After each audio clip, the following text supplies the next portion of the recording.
Olá a todos, bom dia. Muito bom dia. Amanhã de sexta-feira. Pessoal, ficamos aí um pouquinho mais de um dia, né? Um pouquinho mais de 24 horas sem fazer uma live, tem bastante novidade. Vamos então fazer uma breve pincelada nessa live de agora. Mas eu quero, sobretudo, fazer umas pontuações aqui a respeito da postura cada vez mais efervescente do ministro da Justiça, senhor Flávio Dino, porque, de fato, alguma coisa começa a ficar cada vez mais fora da caixinha. Não é razoável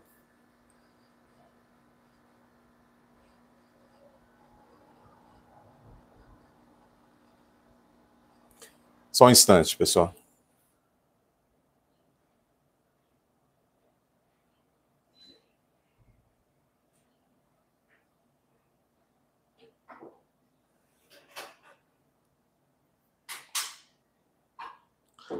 Isso, não tem problema não. No próprio laudo também, já no próprio laudo,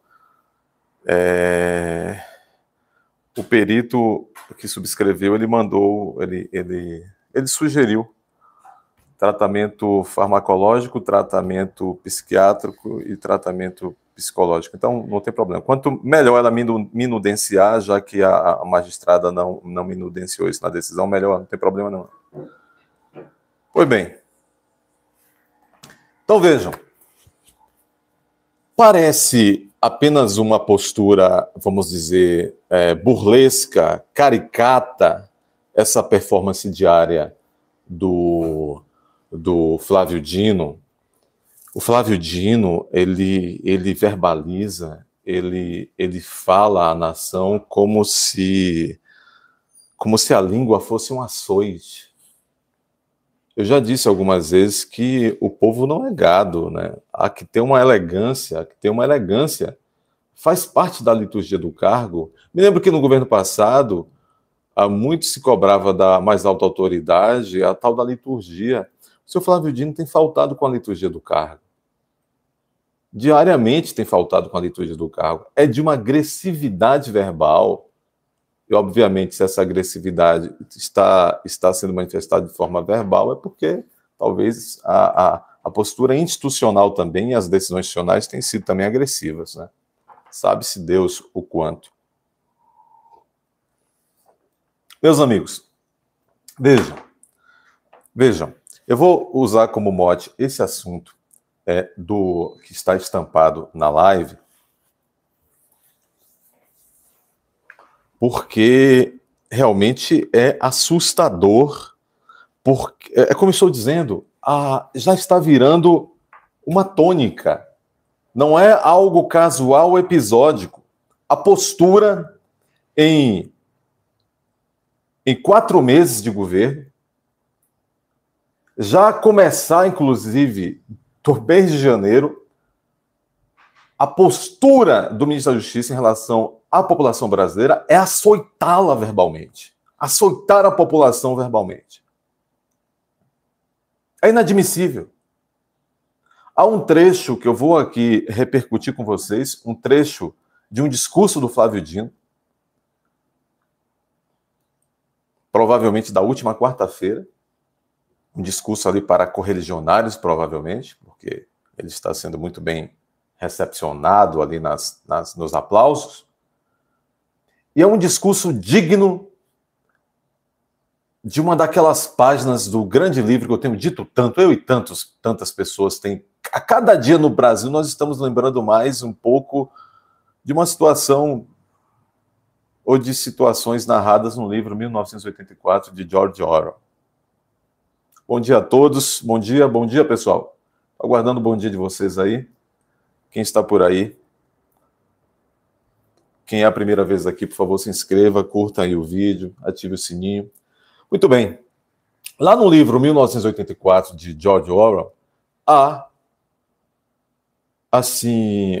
um país hipotético chamado Oceânia, e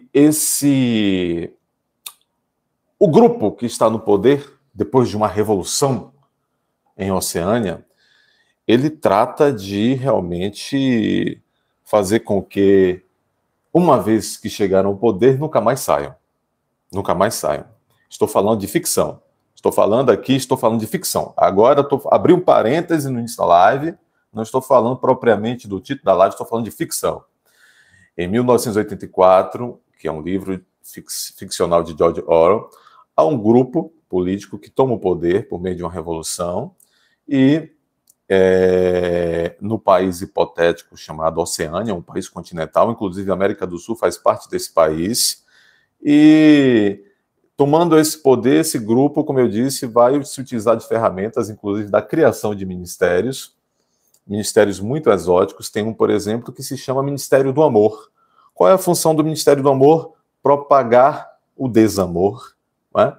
Bom, tem lá, então, o ministro do desamor. Embora o título do ministério e o que ele se autodenomina como um fazedor, como um guardião do amor, da felicidade. Então, veja, lá em 1984, nesse país ficcional chamado Oceânia, há o Ministério do Amor. Bom, também é preciso dizer, somente mais uma coisa sobre esse livro, essa ficção, que lá eles vivem tudo. O governo, ao invés de se preocupar em gerir o país, em buscar realmente o bem-estar concreto do povo, aquele governo de Oceânia, ele vive da não-verdade, ou da desverdade, ou da verdade criada de ocasião. E também ele busca reconstruir a linguagem, e também ele busca reconstruir a história. O passado é relativo. O passado está em constante construção lá em Oceânia. Bom, e há também uma dicotomia criada. Há um nós e eles. Há os bons e aos maus. Há as pessoas e as despessoas. Tudo isso é o que esse partido que tomou o poder em Oceânia, e quando o livro começa, eles já devem ter certamente uns 40 anos no poder, depois da Revolução. Então lá existe essa dicotomia. Existe então a figura do chefe,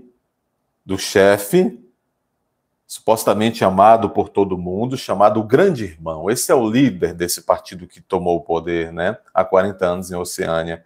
Mas para que esse grande irmão, o grande líder exista e forte, seja amado, eles precisaram criar a figura do antilíder, do opositor, daquele que no passado foi culpado por todas as tristezas do povo. Lá em 1984, a figura que é o contrário do grande líder, a figura que o partido conduz todo o seu desamor e tenta conduzir todo o desamor do povo, chama-se Goldenstein. Então, o Ministério do Amor, lá em 1984, que tem o seu ministro do amor, qualquer semelhança, o Ministério do Amor, ele visa propagar, na verdade, o desamor.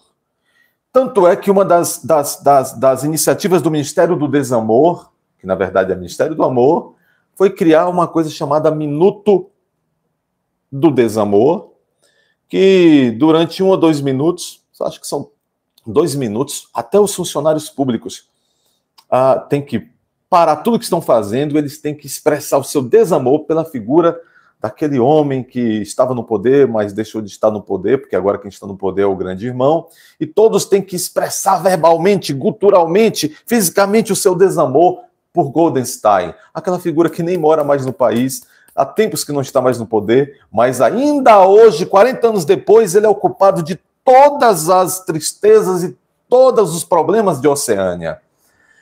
Então, veja, toda essa mecânica, nessa ficção, é criada pelo Ministério Eu vou chamar aqui, o nome é outro, vocês entendem, é o antônimo de amor, mas eu estou chamando aqui de desamor para não ter problemas. O Ministério do Desamor que tem o seu Deus amor. Quando eu vejo, então, com todo respeito, quando eu vejo a figura do seu Flávio Dino falando o que eu lerei para vocês aqui agora, eu tenho uma impressão que também nós não temos um Ministério da Justiça. Talvez nós já estejamos vivenciando no Brasil o Ministério do Desamor. Na verdade, eles queriam dizer o Ministério do Amor, mas que está propagando o desamor. Não se pode considerar normal o tom do ministro do Amor, não, da Justiça, Flávio Dino. Não se pode. Pessoal, eu estudo história da política brasileira há muito tempo. E eu nunca encontrei registros, nem naqueles tempos que a história aí aponta como períodos de anormalidade institucional, nunca. Se eu for a época de... Se eu for... Meu amigo, bom dia, Geralda. Bom dia, Elias Luna. Aí falando de Catem, de Pernambuco. Muito obrigado, seja bem-vindo. Boa sexta-feira. Veja, se nós formos à época do Império, dos dois impérios aqui, Primeiro Império e Segundo Império, não havia esse tipo de postura, vamos dizer, policialesca. Se nós formos à época depois da Primeira República, não há nos jornais, não há registro aí nos anais, nos jornais da imprensa escrita, de um chefe de polícia ou ministro da Justiça, vamos dizer, que tem, assim, tanta necessidade de demonstrar poder. Não me lembro de Francisco Campos, na época de Getúlio Vargas, com tanta verborragia agressiva. Eu não me lembro ou mesmo Philito Miller também, que é uma figura controversa do tempo de Vargas, com tanta truculência, com tanta verborragia. Não me lembro. Está saindo da casinha. Pois bem, tal qual, lá no livro de ficção 1984, que o Ministério do Amor, que bem parece com o nosso Ministério da Justiça de hoje, de repente, que lá o Ministério do Amor determina que durante uma vez por semana, pelo menos, toda a nação pare e destile todo o seu desamor por certos grupos e por certos ex-líderes. Flávio Dino, provavelmente na última quarta-feira, em um determinado recinto que ele se sentia bem à vontade, ele proferiu as seguintes palavras, ipsis literis, como diz no bom latim, ou seja, literalmente eu vou ler para vocês, com aspas, o que disse Flávio Dino. Literalmente, e os senhores e as senhoras vão tomar as próprias conclusões. Eu peço que comentem com o devido polimento, com o devido acatamento, com devida elegância. Eu vou ler, sem mais delongas, para não ficar chato. Me causou grande espanto. Grande espanto. E isso é um prenúncio, certamente, pessoal, do que está acontecendo nos bastidores, do que vem por aí. Celina Suzar, seja muito bem-vinda. Muito bem-vinda. É isso, luz para todos. Muito bem. Então, vejam as pérolas e tirem as suas próprias conclusões do que, na última quarta-feira, são aqui as letras, são aqui as palavras fidedignas do ministro da Justiça, Flávio Dino. Vamos lá. Ele disse o seguinte, lá pelas tantas nesse discurso. As redes sociais foram construídas por inspiração de Deus, diz Flávio Dino. Como tudo de bom que a humanidade tem, continua Flávio Dino, mas também, como a trajetória humana mostra, o diabo se introduz pelo meio. Aí continua Flávio Dino. E Satanás inventou o grupo de WhatsApp. Pasmem vocês, senhoras e senhores. Continua Flávio Dino. Satanás inventou... É verdade, eu juro para vocês. Satanás inventou as fake news. Satanás inventou político que se elege com fake news. E continua o nosso ministro do Amor, /Justiça, Flávio Dino. Satanás inventou político que acha que internet é brincadeira. E aí começa a sair cada vez mais da casinha. À medida que ele vai se empolgando, e ele está falando a sério, pessoal. Se vocês ouvirem um áudio, ou se vocês assistirem ao vídeo, não é gozação, não. Não é brincadeira, não. Ele está falando isso com eloquência. Pois bem, continua então o senhor Flávio Dino, ministro do Amor, /Justiça do Brasil. Ele continua dizendo, reparem bem, pessoal, vou voltar para aspas, e esses bichos ficam andando por aí. De vez em quando eu encontro um e eu digo, vamos exorcizar esses seres do mal. Eu vou repetir o que disse o Flávio Dino. Ele disse, e esses bichos ficam andando por aí. De vez em quando eu encontro um e eu digo, vamos exorcizar esses seres do mal. E continua Flávio Dino no seu discurso dessa última quarta-feira. Porque essa gente não é anedótica. Essa gente é perigosa. Essa gente mata, diz Flávio Dino. Quem mente mata, diz Flávio Dino. A mentira mata, diz Flávio Dino. E continua Flávio Dino, nosso ministro do Amor /Justiça. Quem faz da mentira profissão é um homicida, é um É preciso falar com firmeza com essa gente, diz Flávio Dino. E continua Flávio Dino. E essa gente está por aí, com esse negócio de internet, obtendo dinheiro, voto e poder. E nós precisamos dizer que nós somos, olha só, continua Flávio Dino, nós precisamos dizer que nós somos os arautos da fraternidade.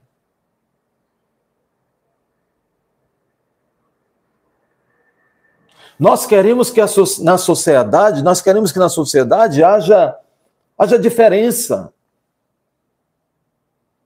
Mas não ódio. Fecha aspas. Então vocês veem que o ministro faz um discurso que eu não sei realmente se o ministro está eu não sei se depois de um discurso desse, falando a sério, com eloquência, para uma plateia que está tomando isso como a sério, se é qualquer outro que não faz parte deste governo, ou que não faz parte, vamos dizer, do espectro ideológico comportamental deste governo, e que seja um cidadão sem mandato, um cidadão comum, qualquer outro, que faz um discurso com tamanha virulência, talvez as complicações já tivessem chegado a esse momento às portas desse cidadão. Isso daqui é inadmissível para uma autoridade de um setor tão sensível do governo. E vocês sabem, e até os analistas, mais, vamos dizer assim, mais alinhados com o próprio espectro do governo, já têm apontado que tem pelo menos, de uma forma geral, o governo está bastante confuso, vamos dizer, atabalhoado, mas tem demonstrado que tem dois setores, ao menos, do governo, que têm realmente causado grande preocupação à comunidade nacional e internacional, e é um fato que eu vou mencionar hoje também, a uma denúncia de um deputado de um partido importante de direita de Portugal, isso vai ter que ser averiguado, e até se ele estiver fazendo uma falsa denúncia, o próprio deputado, que é o deputado André Ventura, presidente do partido Chega de Portugal, se ele estiver fazendo uma falsa denúncia, ele poderá sofrer sanções penais, inclusive até cassação do mandato, provavelmente lá da Assembleia da República de Portugal, porque, apenas para abrir esse parênteses aqui, e eu vou analisar isso talvez hoje ainda, a denúncia de viva voz, denúncia dele próprio, este deputado, que não é um deputado qualquer, é um deputado protagonista do cenário político de Portugal, denunciando em seu Facebook, o deputado André Ventura do Chega, de que foi ameaçado dentro do parlamento, dentro da Assembleia da República, parlamento, portanto, português, por ocasião da estadia de Lula no interior daquele parlamento. O André Ventura, deputado português, está denunciando que ele foi ameaçado por um segurança do presidente brasileiro, segurança armado com arma de fogo.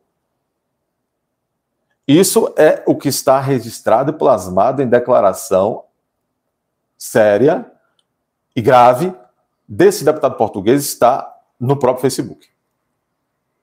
As autoridades portuguesas, a começar pelo próprio parlamento, já está averiguando, e as consequências de um lado ou para outro, as consequências serão sérias, porque se o deputado estiver à brincadeira, e não é o caso desse deputado, pelo menos até aqui, é um deputado que tem se mostrado sério, não é um deputado, não é alguém assim polêmico, para dizer o mínimo, como André Janones, não é o caso, é um deputado conservador, tá certo?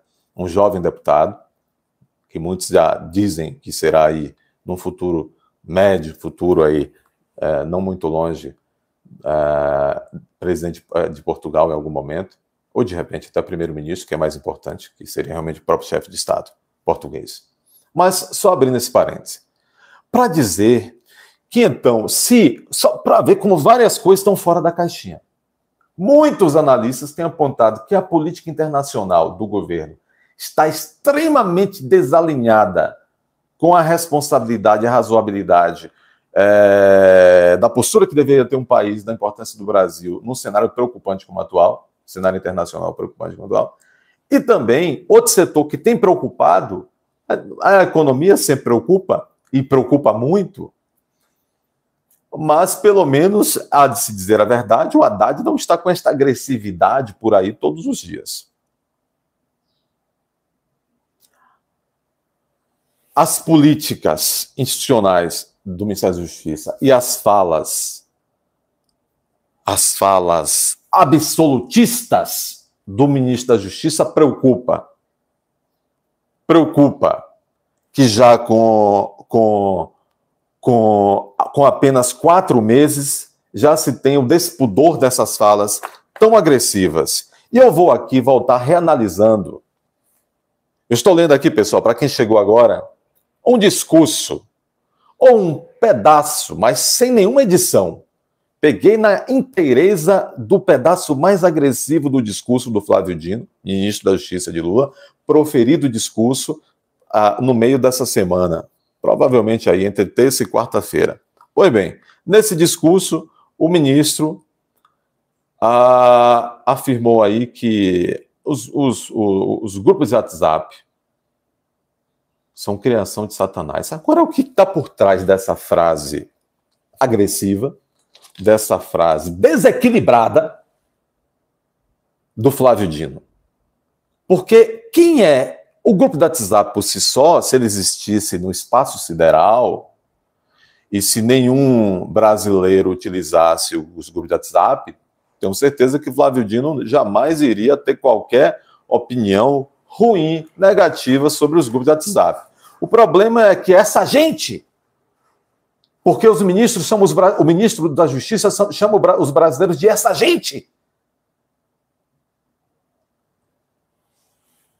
O problema, então, a gente interpretando, e basta fazer uma interpretação literal, o problema, então, para o ministro não é o grupo do WhatsApp em si, é que essa gente se enfia nos grupos de WhatsApp para debater, provavelmente, conversar, se interagir, obter informações.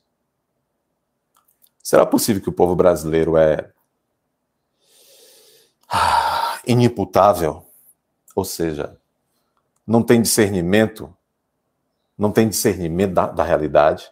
Será possível que o povo brasileiro é infantilóide, que nos grupos de WhatsApp eles não sabem diferir o que é verdade, o que é inverdade? Então, será possível que, na dúvida, é preciso se extinguir, então, os grupos de WhatsApp, se demonizar os grupos de WhatsApp, a ponto deste bacharel em direito, jurista, juiz federal por muito tempo, governador de estado, salvo engano, senador da República já foi também, agora ministro da Justiça, ou do amor, como queira. Ele sabe o que ele está fazendo e o que está falando. Dá uma olhadinha para mim, por favor, para verificar como é que anda o habeas corpus de Anderson Torres.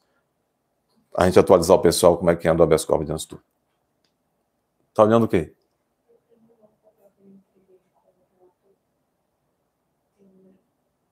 Não sei onde é que está esse papel, não. Bom, o relator do habeas corpus de Anderson Torres, Elizabeth, como está me relembrando aqui, né, Luiz Roberto Barroso, e também como tem várias coisas fora da casinha, eu dizia quando analisei na live passada os termos, o conteúdo desse habeas corpus impetrado por dois ótimos advogados em favor de Anderson Torres, os advogados de Anderson Torres, e eu dizia, foi protocolado na quarta-feira, eu dizia a qualquer momento, porque o habeas corpus presume-se que deve ser uma ação célere. Uma ação célere. Ô, Geralda, mas todos nós, né? Se todos nós usamos com responsabilidade, evidentemente, as redes sociais, então todos nós somos as tias do WhatsApp, né? Bom,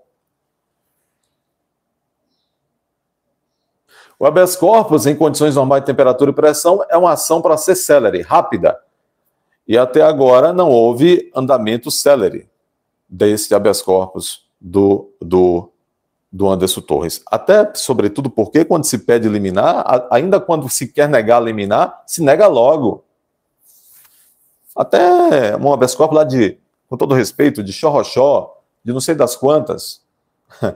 Muito carinho nós temos por Xorroxó, porque é um exemplo sempre dada a musicalidade e a beleza da palavra Xorroxó na faculdade de Direito. Mas, até agora, a Elizabeth está olhando ali, vamos ver se já tem alguma novidade.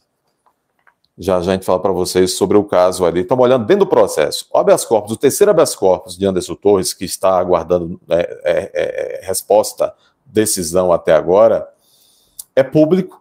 Qualquer advogado pode entrar no sistema do STF e olhar. Basta ter um token,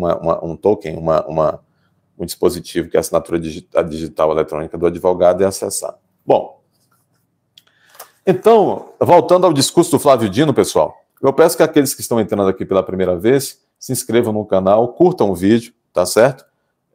E vamos caminhando para frente. Se inscrevam no canal, curtam o vídeo.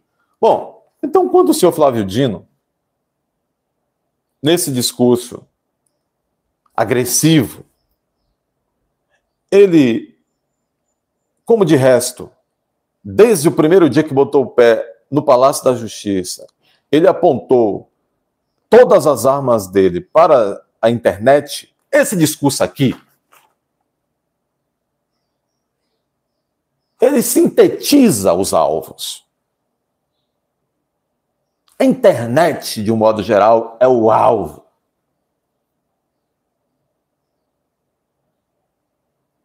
E ai dessa gente que faça um uso da internet que não seja compatível com as expectativas do ministro da Justiça. Essa gente. Ou então, como ele diz aqui, esses bichos.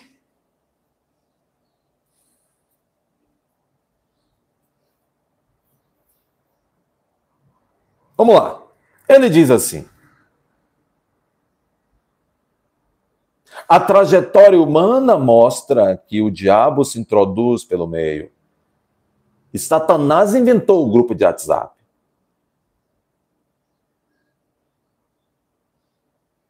inventou as fake news. Inventou o político que se elege com fake news.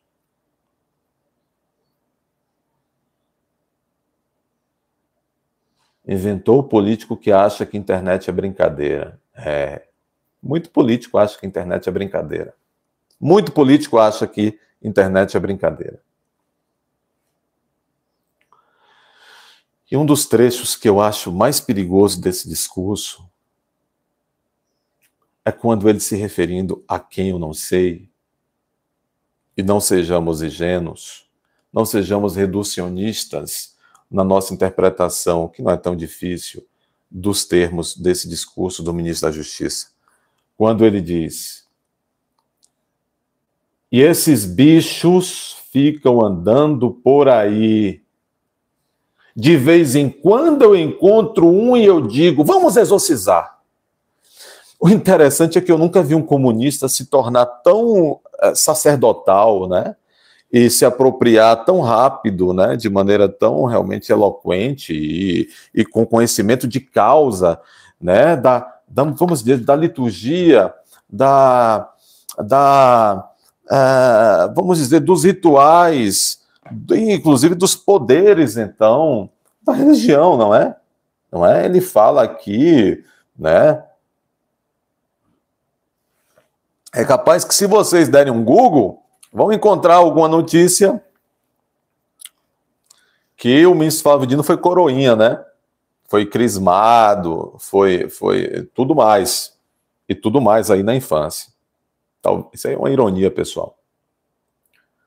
Porque ele usa essa expressão retórica, me perdoe, é uma expressão até desagradável, Satanás. Graças a Deus, a gente sempre anda rodeado de nossas orações, de nossas boas energias, que nos protege do que não presta. E ele diz então, e esses bichos ficam andando por aí, de vez em quando eu encontro um deles e digo, vamos exorcizar. O que é exorcizar? O que estaria subliminar nesse miolo aqui do discurso do ministro do Amor, Flávio Dino? O que é exorcizar? Exorcizar quem? O que é exorcizar? Eu acho um discurso tão perigoso. Eu acho um discurso ameaçador. A coletividade. Acho um discurso ameaçador à coletividade. Acho um discurso desagregador. Ele termina o discurso dizendo que ele é pelo amor, mas ele está fomentando, não é o amor que ele está fomentando aqui. Não é o amor. E ele diz, depois que ele diz, vamos exorcizar, ele diz, esses seres do mal. Quem são os seres do mal? Aí ele diz, porque essa gente não é anedótica, ou seja, essa gente não está de brincadeira, essa gente não é só palhaço, né? Não é só conversa mole, né? Quando ele diz que essa gente não é anedótica. Porque essa gente não é anedótica, essa gente é perigosa, essa gente mata, quem mente mata, diz ele. Eu concordo inteiramente aqui. Quem mente mata. Eu concordo inteiramente aqui com o ministro do Amor, Flávio Dino. Quem mente mata. Quem faz da mentira profissão é um homicida, é um gênio. Vocês já sabem, eu acho. Eu acho realmente, aqui eu concordo com ele, quem faz da mentira uma profissão... Olha, aqui eu concordo com o ministro Flávio Dino. Quem mente mata, eu concordo. Quem faz da mentira uma profissão realmente faz mal para a sociedade. Aqui eu concordo com o ministro Flávio Dino. Inteiramente. Inteiramente. Pessoal, para quem está entrando, eu estou fazendo uma análise aqui do discurso desta semana, um discurso proferido pelo Flávio Dino. Um discurso desta semana proferido pelo Flávio Dino.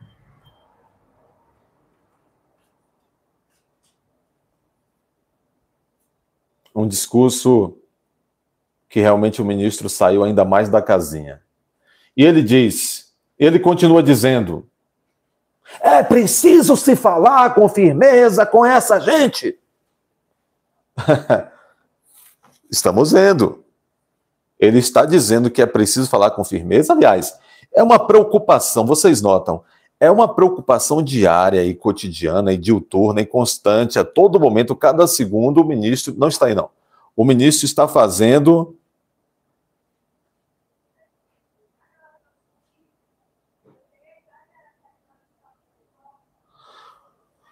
Deise Oliveira, Deus te abençoe, não entendi a sua colocação, não. Bom, é uma preocupação constante do ministro se falar com firmeza com essa gente. Olha, o ministro de Estado, o servidor público que é, ele tem que ser probo, ele tem apenas que integrar, compor, fazer jus.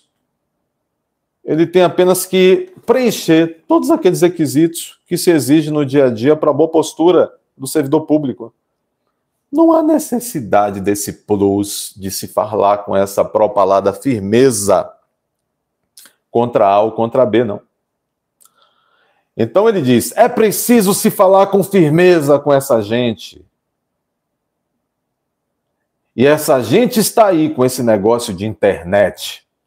E essa gente está aí com esse negócio de internet. A propósito, vocês estão vendo também, olha, o tal do projeto das FNELs, né? O projeto que visa regulamentar as redes sociais. O relator é um comunista. Me perdoe aqui. Eu não estou aqui desabonando a pessoa, nem a... Não estou desfazendo da figura do Orlando Silva, não. Mas, gente, o deputado Orlando Silva, comunista histórico, não consta que o deputado Orlando Silva seja um deputado com estofo, com preparo para ser, aspas, autor/relator de um projeto de tamanha complexidade como um projeto que visa normatizar, de alguma maneira, o uso das redes sociais. Só para dizer o mínimo. É um comunista, Orlando Silva, o relator, e o maior entusiasta e garoto propaganda desse projeto que visa regular as redes sociais, aliás, tem dois, o próprio Flávio Dino e Sua Excelência, o respeitável ministro Alexandre de Moraes. E vocês sabem que uma das pessoas que votaram pelo regime em tramitação com regime de urgência desse projeto foi o deputado baiano do União Brasil, Arthur Maia. E vocês sabem que o Arthur Maia provavelmente será o relator da CPMI do dia 8?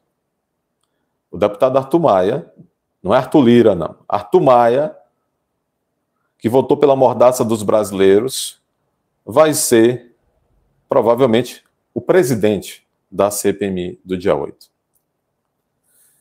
Pessoal, a coisa é mais complicada.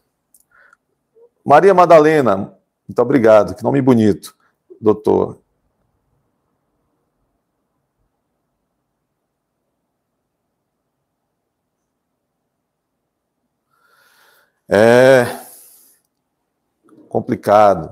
Complicado.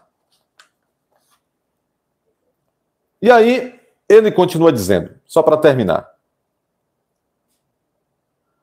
Nós precisamos dizer que nós somos, é o Flávio Dino, nós precisamos dizer que nós somos arautos da fraternidade.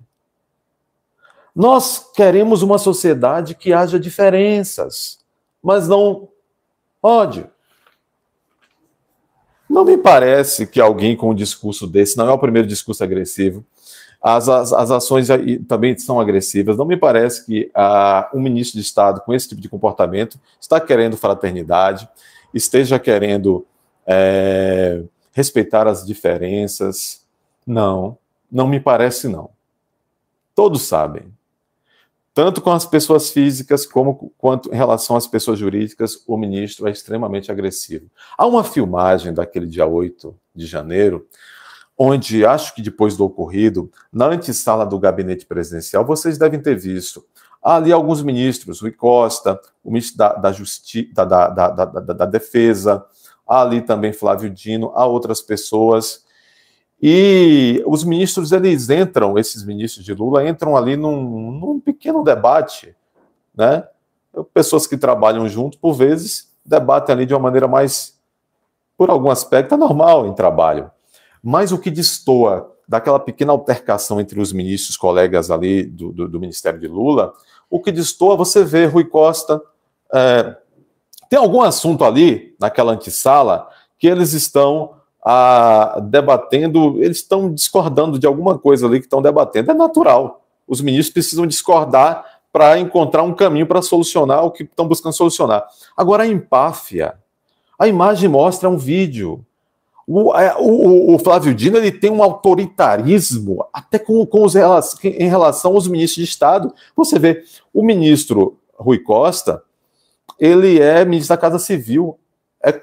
Hoje, como o desenho institucional existe nos ministérios, é como se fosse, e aí segue desde a época de Zé Disseu, que era assim, como se fosse o gerente do governo, né? O gerente do governo, o ministro da Casa Civil. E vamos dizer assim, o ministro da Justiça tem um cargo mais burocrático, né? Mas a empáfia ali em relação aos próprios colegas de ministério, os colegas de trabalho do Flávio Dino para com eles, para com o Rui Costa, chega a parecer um coitado o ministro da Defesa, né? O Múcio, né? Porque o Flávio Dino vai para cima deles assim de uma maneira que, sinceramente, nem todos os colegas de trabalho gostam que um outro interaja entre si de maneira tão persuasiva, vamos dizer assim, né?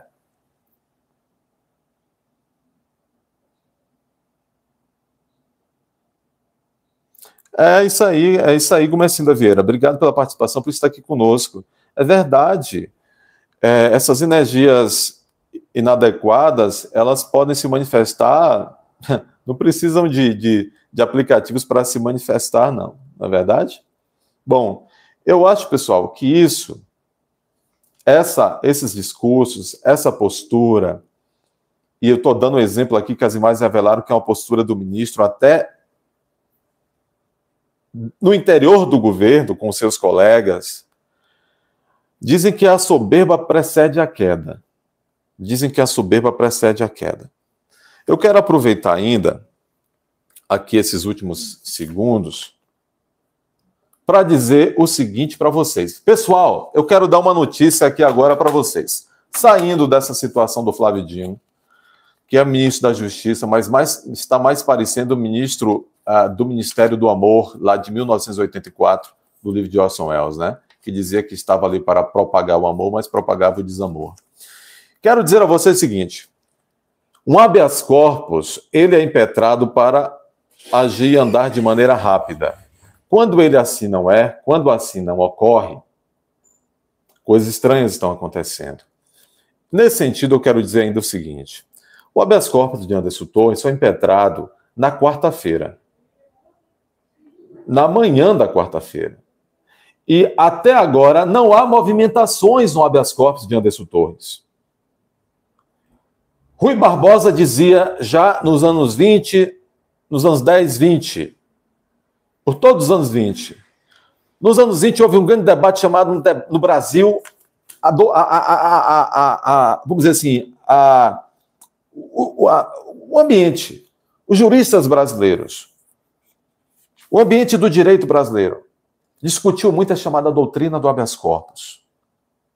Rui Barbosa defendia que o habeas corpus devia ser usado para combater todas as ilegalidades comprovadas. Se você conseguisse trazer para um juiz de plano e demonstrar que algum direito seu está sendo tragado por uma ilegalidade, o habeas corpus era essa chave mestra, esse remédio constitucional para reaver o seu direito. Então, durante todos os anos 20, houve um grande debate chamado o debate da doutrina do habeas corpus, onde Rui Barbosa tinha essa visão e tinha outro grande doutrinador que tinha uma visão inversa. O fato é o seguinte, em resumo, E eu sou signatário da corrente aí do grande professor, meu conterrâneo baiano, Rui Barbosa. O habeas corpus tem aquele status, aquele poder constitucional de realmente, uma vez, aquele que buscou socorro por meio do habeas corpus, ele tem ali, sim, o direito constitucional de que o seu direito seja analisado. Se não for reconhecido e se realmente não for o caso de conceder, não se concede o habeas corpus. Agora, o que eu quero dizer com isso, pessoal? O habeas corpus do Anderson Torres, impetrado na quarta-feira, até a data, até as 9h51 desta sexta-feira, 28 de abril, não houve nenhuma movimentação na tramitação, não se impulsionou a tramitação, está lá parado. Hoje em dia é eletrônico, a gente diz hoje então, até em figura de linguagem, está lá engavetado, está concluso para o relator Luiz Roberto Barroso dar uma decisão. É como dizia uma excelentíssima deputada, mas o que é isso? Mas o que é isso? Mas o que é isso? Um habeas corpus, por vezes nós estamos precisando com urgência que a justiça analise um pedido de um cliente que está sofrendo constrangimento legal. Nós sabemos que a legislação prevê um determinado recurso, mas aquele recurso é moroso. Talvez aquele direito será perdido irremediavelmente. Então, impetramos um habeas corpus, porque a Constituição, no artigo 5º, inciso 68, assim o determina. E Código de Processo Penal, no artigo 648. Mas, olha, não há nenhuma movimentação, uma ação de habeas corpus que presume, e a lei determina que seja, e a Constituição que seja de rápida análise, não há nenhuma movimentação até esse momento. Nenhuma movimentação. Nenhuma movimentação. Essas perguntas, às vezes, assim, um pouco, perguntas pela metade, não dá para entender o contexto, tá certo? Bom, eu devo agora, então, encerrar. Vamos acompanhar como é que se dará esses desdobramentos daqui por diante desse habeas corpus, porque, olha, tem um assunto também de suma importância em relação às prisões e em relação a essas denúncias que estão sendo recebidas, que será objeto também de uma discussão ainda hoje, tá bom? Um bom dia a todos. Vou segurar um pouquinho mais que eu ainda vou ouvir tá? Detalhezinho.